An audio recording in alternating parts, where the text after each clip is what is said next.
আমরা বাড়িতে নর্মাল যে এগ কারিটা বানাই সেই এগ কারি রেসিপিটি সামান্য একটু ঘুরিয়ে পেঁচিয়ে রেস্টুরেন্টে বিক্রি করা হয়। তবে রেস্টুরেন্টের স্বাদটা একটু অন্য রকমের হয় আর রেসিপিটিকেও একটু ভিন্নভাবে বানানো হয়। উপকরণ এখানে খুবই কম ব্যবহার করা হয়েছে।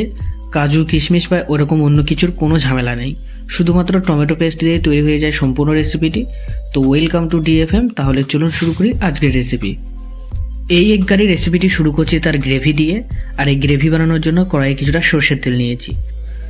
তেলগুলো দেওয়া হয়ে গেলে যখনই দেখবেন তেল থেকে এরকম ধোঁয়া উঠতে শুরু করে দিয়েছে, তখনই দিয়ে দেবেন 4 থেকে 5টার মতো রসুনের কোয়া। প্রায় 10 থেকে 15 সেকেন্ড পর যখনই মনে হবে যে রসুনের কোয়াগুলি থেকে তার ফ্লেভারগুলি তেলে ছেড়ে দিয়েছে, তখনই দিয়ে দেবেন 1 ইঞ্চির মতো আদা। তারপরে দিয়ে দিচ্ছি 2টো বড় সাইজের পেঁয়াজ, এরকম রাফলি করে কাটা। যেহেতু এগুলি পরে পেস্ট হবে তাই এরকম বড় সাইজের পেঁয়াজ দিলে কোনো সমস্যা নেই। তারপর যখনই দেখবেন পেঁয়াজগুলো এরকম হালকা ট্রান্সলুসেন্ট করে ভাজা হয়ে গেছে, তখন এর কালারটিকে একটু বাড়ানোর জন্য দিয়ে দেবো 1 টেবিল চামচ পরিমাণের লাল লঙ্কার গুঁড়ো। অবশ্যই সেটা কাশ্মীরি লঙ্কা হতে হবে। আর এর স্বাদটিকে আর একটু বাড়ানোর জন্য দিয়ে দেবো 1 টেবিল চামচ পরিমাণের মতো ধনে গুঁড়ো। এবার গ্যাসের ফ্লেমটাকে মিডিয়ামে রেখে ধনে গুঁড়ো আর লঙ্কাগুলোকে খুব ভালো করে একবার ভেজে নিতে হবে। অনবরত নাড়তে নাড়তে যখনই ধনে গুঁড়ো থেকে একটা খুব ভালো স্মেল বার হবে, তখনই দিয়ে দেবেন এরকম বড় করে কাটা 2টো টমেটো। তারপর দিচ্ছি স্বাদ মতো লবণ।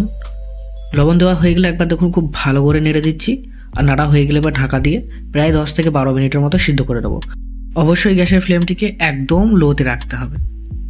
আচ্ছা, টমেটোগুলো এদিকে সিদ্ধ হতে হতেই দেখুন আমি 5টা ডিম আগে থেকে সিদ্ধ করে নিয়েছি। এবারে ডিমগুলো একটু ভিন্নভাবে কেটে নেবো। ছুরির সাহায্যে ডিমের উপরে দেখুন এরকম 4টে দাগ দিয়ে দিচ্ছি।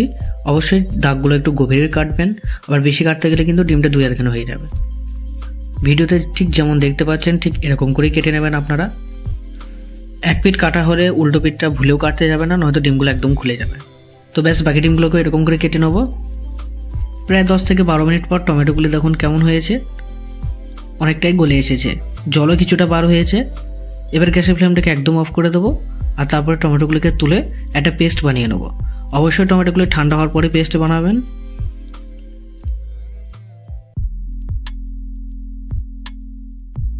এবার গ্রেভিটার ফাইনাল টাচ দেওয়ার জন্য কড়াইয়ে কিছুটা সরষের তেল দিয়ে দিচ্ছি। আবারও বলে রাখি, সরষের তেলের জায়গায় আপনারা সাদা তেলও ব্যবহার করতে পারেন। তেলগুলো খুব ভালো করে গরম হয়ে গেলে দিয়ে দেবো 4টে এলাচ। তারপর এগ কারির স্বাদে একদম রেস্টুরেন্ট স্টাইলের আনার জন্য দিয়ে দিচ্ছি গোটা জিরে 1 টেবিল চামচ পরিমাণের। ঝালের জন্য দিচ্ছি 2টো লঙ্কা কুচি।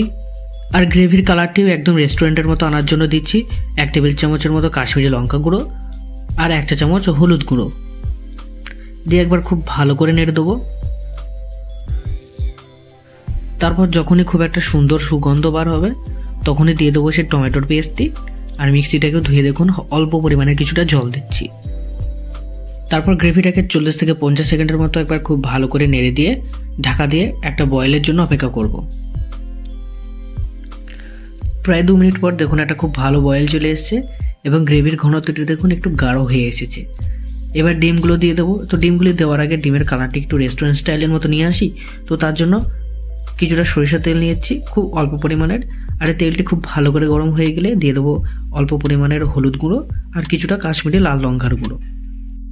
তারপর লঙ্কার হলুদ গুঁড়োকে তেলের সঙ্গে একবার ভালো করে এরকম মিশিয়ে ডিমগুলোকে দিয়ে দেবো। দিয়ে ডিমগুলোকে একদম হালকা করে একবার ভেজে নেবো। তারপর ডিমগুলি এরকম হালকা করে ভাজা হলেই তুলে এবার গ্রেভিতে দিয়ে দিচ্ছি। ডিমগুলো গ্রেভিতে দেওয়ার পর বেশিক্ষণ গ্রেভিতে রাখবেন না, নয়তো ভেতরের কুসুমগুলি কালো হয়ে যাবে। তো মোটামুটি 1 মিনিটের মতো এরকম করে একটু নেড়ে দেবেন। আর সব শেষে এর স্বাদটি আর একটু বাড়ানোর জন্য দিয়ে দেবো গরম মশলা গুঁড়ো 1 চা চামচ। আর উপর থেকে ছড়িয়ে দিচ্ছি দেখুন এরকম ধনেপাতা কুচি দিয়ে একবার খুব ভালো করে নেড়ে দেবো। আর গ্যাসের ফ্লেমটিকে এবার অফ করে দেবো। ব্যাস এবার এই ডিমগুলোকে পরিবেশন করে নেবো। তো কি লাগছে তো একদম রেস্টুরেন্ট স্টাইলের মতো বাড়িতে থাকা কয়েকটা সামান্য উপকরণ দিয়ে। তো আজকের ভিডিওটা বাস এটুকুনিই ছিল। দেখা হচ্ছে তাহলে আবার পরের এপিসোডে। ধন্যবাদ আমাদের সঙ্গে থাকার জন্য।